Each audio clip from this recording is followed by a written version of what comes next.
আসসালামু আলাইকুম। আল্লাহর রহমতে সবাই ভালো আছেন, আমিও আলহামদুলিল্লাহ ভালো আছি। এই যে একটি পাখির বাসা দেখেন কত সুন্দর। আমি আজকে লেবুর গাছ দেখাচ্ছি আপনাদের। 3 বছর আগে আমি এই লেবু চারাটি রোপণ করেছিলাম। 3 বছর এটা আসলে চারা ছিল, সেজন্য লেবু ধরেছিল না।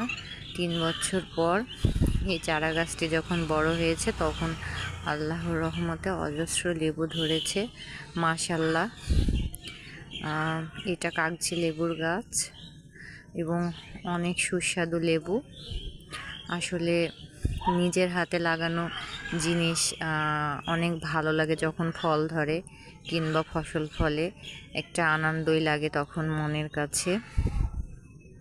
আর লেবুতে একটু কম রস থাকতে থাকতে খেতেই বেশি ভালো লাগে। লেবুতে বেশি রস হয়ে গেলে লেবুর স্বাদটা বেশি থাকে না, অতিরিক্ত রসটা ভালো লাগে না, স্যান্টটা থাকে না তখন। এই জন্য অল্প অল্প রস থাকলে লেবুতে ভালো লাগে। সেজন্য আমি এখন থেকে লেবু তুলে অল্প অল্প করে আর খাই। আসলে লেবুটা খুবই প্রয়োজনীয় একটা জিনিস, সবাই পছন্দ করে শাকের সঙ্গে ডালের সঙ্গে খেতে। আমি নিজ হাতে সেই জন্য লেবু উঠাচ্ছি। আজকে কিছু লেবু উঠাই রাখবো ঘরে, যেন প্রয়োজন মতো আমি এটা ব্যবহার করতে পারি এবং কিছু আত্মীয় স্বজনদেরও আমি দিই। আসলে এটা কাগজি লেবুর গাছ।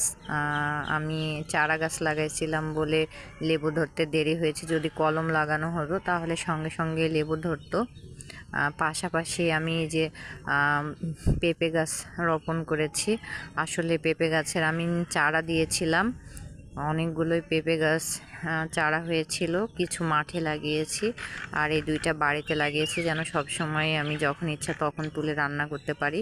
পাশাপাশি 2টা গাছ, একটা ছেলে পেঁপে একটা মেয়ে পেঁপে। দেখেন ছেলে পেঁপে গাছে কেমন পেঁপে ধরেছে, এটা একটু দূরে দূরে ধরে। আজকে এ পর্যন্তই, সবাই ভালো থাকবেন, আল্লাহ হাফেজ।